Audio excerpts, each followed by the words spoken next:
Many years ago, in the small village of Caricho, death was an unusual thing. People did not die from sickness or old age. They only perished due to their own indiscipline.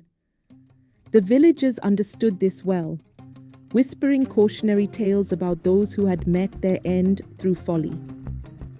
Among them was a young woman named Awino, whose discipline and self-control were unmatched. She walked with an air of superiority, convinced that she was immune to the fate that had befallen so many before her. Awino often scoffed at those who had died, muttering to herself how foolish they had been. "They bring death upon themselves," she would say. "I am not like them. I will live for as long as I wish."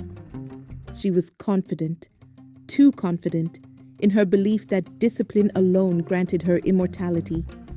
One evening, as the sun dipped behind the hills and the sky turned a deep crimson, Awino made her way to the village well to fetch water. The air was cool, the wind whispering through the trees, but there was an unnatural stillness in the air. The birds had gone silent. The usual evening chatter of the villagers seemed distant. A shiver crawled up her spine, but she ignored it. She filled her pot and balanced it carefully on her head, ready to return home. But then she saw a figure standing nearby. The man's posture was relaxed, yet something about him was unsettling. The dimming light cast long shadows over his face, making it difficult to see his features clearly.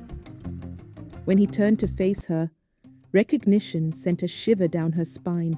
It was Kamau, a man who had died 5 years ago. Awino hesitated but did not show fear. She prided herself on being logical, above superstition. She tilted her head and looked at Kamau with curiosity rather than fear. "Kamau," she said, her voice steady. "You have been dead for years. Why do you stand before me?" Kamau smiled, a knowing, eerie smile. "Yes, I have been dead for a long time, yet here I am."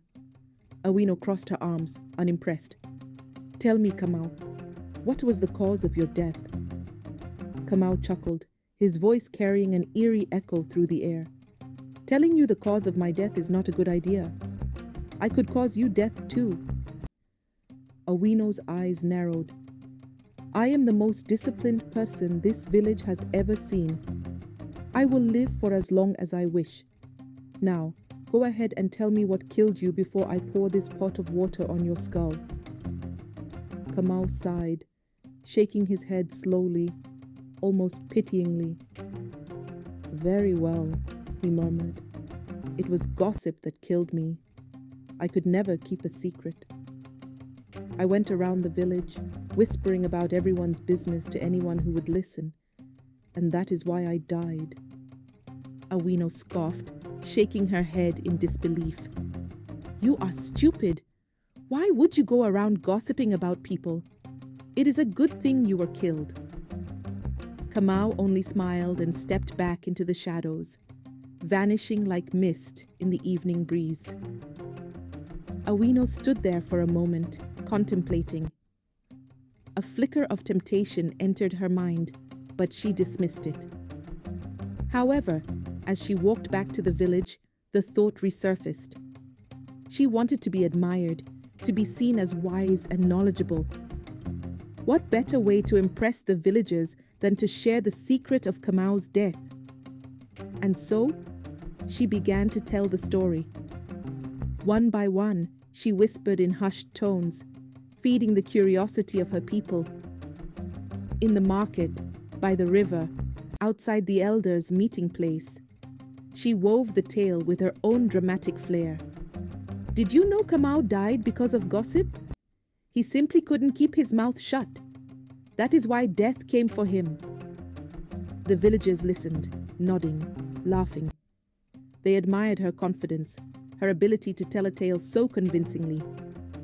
Awino basked in their attention, feeling untouchable. But as the days passed, the air around her began to change. At first, it was the whispers, soft, unintelligible, floating through the air like the rustling of leaves. Then came the unease. A chill followed her wherever she went. The village no longer felt the same, its warmth replaced by something unseen, something lurking in the shadows. Awino dismissed it, convinced that nothing could harm her. One night she awoke to the sound of footsteps outside her hut. Slow, deliberate. A faint chuckle echoed through the air. She sat up, heart pounding, but when she looked outside, there was no one there. Only the wind stirring the trees. The next evening, as she sat outside her hut, she felt a sharp pain in her chest. It came suddenly, a deep, unbearable pressure. She gasped, clutching at her throat as an invisible force tightened around it. Panic gripped her, her eyes darting around the darkening village, but no one was there to help. She tried to call for aid, but her voice failed her, her vision blurred, the world spinning. Then, through the haze of her fading consciousness, she heard it. Laughter. Deep, eerie, unmistakable laughter. Kamau. She collapsed, her breath fading, her last thoughts filled with regret. In the distance, a voice whispered, carried by the wind, "I told you." The next morning, the villagers woke to the news. Awino, the proud, the disciplined, the untouchable, was dead. And just like Kamau before her, everyone knew why. The elders gathered beneath the great baobab tree, their faces solemn. "Let this be a warning to all," one elder said gravely. "No one is above fate. No one is beyond consequence. The very thing you scorn may be the very thing that destroys you." And with that, the story of Awino joined the whispers of the wind, a lesson forever etched into the soul of the village of Kericho.